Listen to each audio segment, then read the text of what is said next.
Assalamualaikum warahmatullahi wabarakatuh. Di video kali ini, kami akan mempresentasikan hasil diskusi kami yang berjudul Penanganan Pandemi COVID-19 dalam Perspektif Hifdzu an-Nafs atau Menjaga Jiwa, yang beranggotakan saya, Meila Amanda, dengan NPM 24410048. Perkenalkan, nama saya Artananda Pratama dengan NPM 24410045. Perkenalkan, nama saya Farah Syanela Putri dengan NPM 24410062.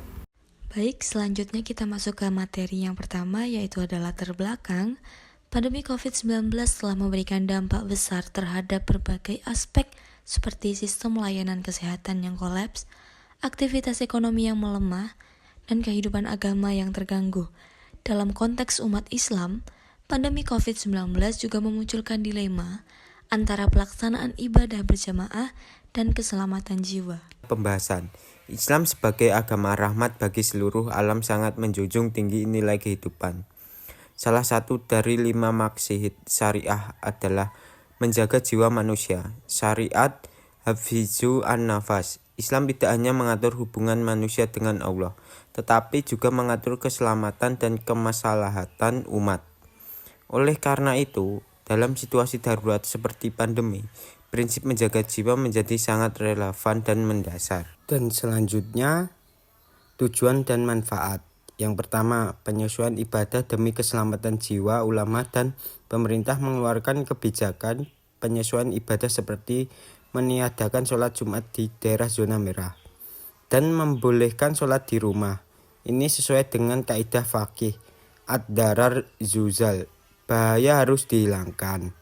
Dan selanjutnya nomor 2, fatwa dan ijtihad ulama. MUI dan otoritas ulama memberikan fatwa bahwa menjaga keselamatan jiwa lebih utama daripada memaksakan ibadah yang dapat menimbulkan mudarat.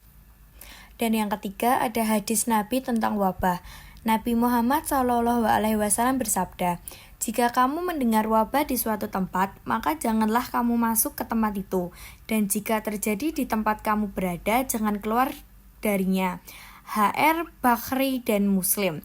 Hadis ini menunjukkan prinsip karantina atau isolasi wilayah untuk mencegah penyebaran penyakit. Dan yang keempat, ada vaksinasi sebagai bentuk ikhtiar. Upaya vaksinasi massal adalah bagian dari menjaga jiwa dan menjadi ikhtiar syar'i. Menolak vaksin tanpa alasan syar'i bisa termasuk mengabaikan prinsip Hifdzu an-Nafs. Dan untuk kesimpulannya adalah penanganan pandemi COVID-19 melalui pembatasan aktivitas ibadah, penggunaan protokol kesehatan, dan vaksinasi adalah bagian dari penerapan prinsip Hifdzu an-Nafs dalam syariat Islam. Syariat Islam sangat fleksibel dan adaptif dalam merespon keadaan darurat. Dengan tetap menekankan pentingnya menjaga keselamatan jiwa, manusia ini membuktikan bahwa Islam bukan hanya agama ritual, tetapi juga agama yang mengedepankan nilai kemanusiaan dan keselamatan. Dan berikut untuk referensinya, kita mengambilnya dari YouTube. Sekian yang dapat kami sampaikan mengenai Hifdzu an-Nafs atau menjaga jiwa dalam penanganan COVID-19. Kurang lebihnya kami mohon maaf. Wassalamualaikum warahmatullahi wabarakatuh.